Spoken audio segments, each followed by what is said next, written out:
Oh shit, I was recording. Alright.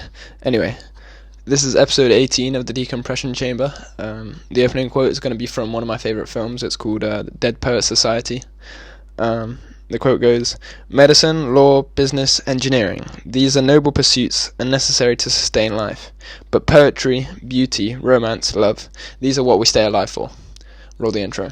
Like into me, no doubt that I'll never be without my damn brain. Closed mouth, I'm clever and I know my damn shame. No cloud to the better, no one know my damn name. No bow, that shit what I guess we about to cascade. Listen, you can take the quote or leave it, but personally I think it's an amazing quote. Yeah, I remember watching that film and it really changed my outlook on poetry, weirdly enough. But there you go. I thought it'd be a good place to start because it's been a few days.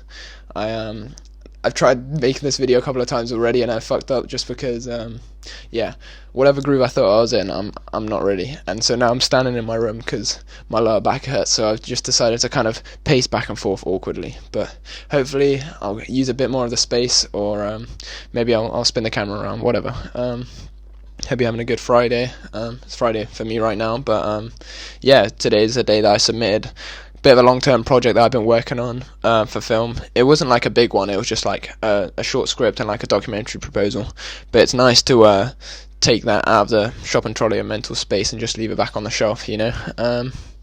But yeah, so I'm back. It's been to me it feels like it's been a up and down couple of days, but to the outside viewer I'm sure it would just be me in bed watching anime. I'm watching Full Metal Alchemist still. I'm a bit into season 2. Just like, you know, browsing the internet, doing work when I don't want to. Yeah, pretty much.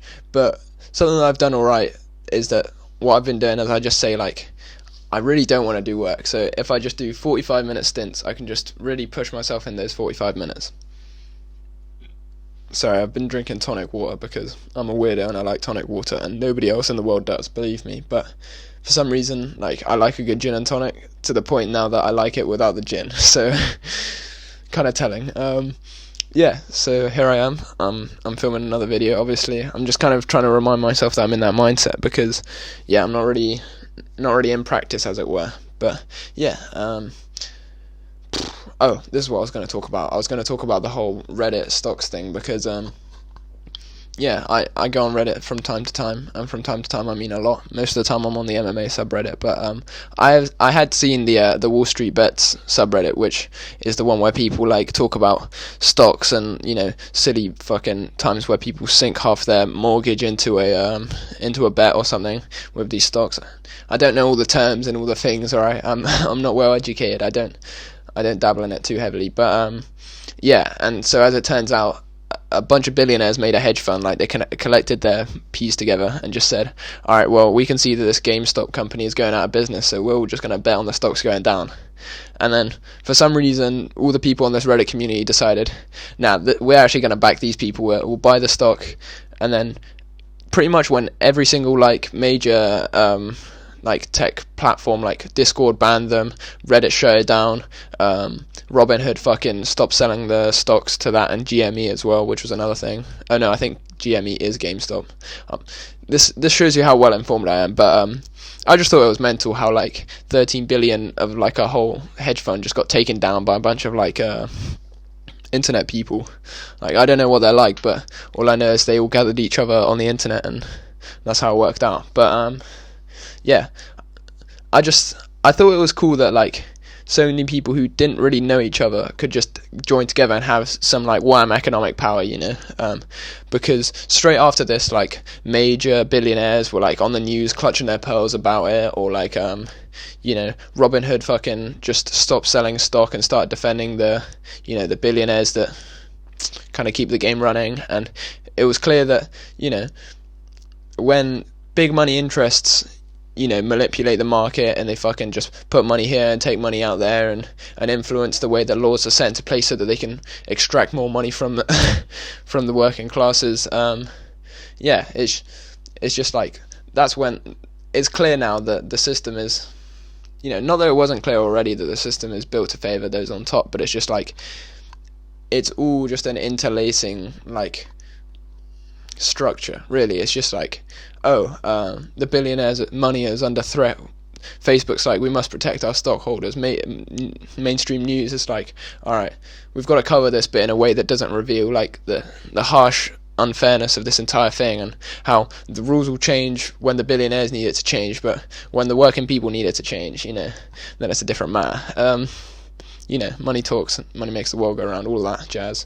We're in a corrupt system where corporations get to do too much and workers don't get enough freedom or compensation for what they do. So it's a bit unfortunate. We're lucky enough to be in a developed part of the world, but like there's still some huge like flaws in our system, and like I don't want to get too political, but you've got to think, like, in a world that creates this much wealth, like so much is being produced and there's so much to go around. It's like, well, how come there's so much like wealth inequality and people who are homeless and people living in poverty? And I always think about the fact that there is no such thing as world hunger. It is just, we have enough food for everybody in the world. We've just decided somehow as a global fucking thing to organize money in this way. I mean, again, I'm not the most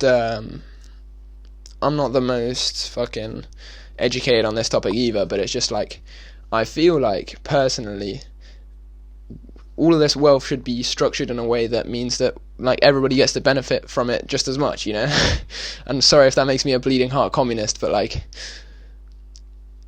everybody at the bottom feels like it's unfair. And that's for a reason. It's because it is. And it's like, we need more economic mobility. We need marginalized groups to be treated better.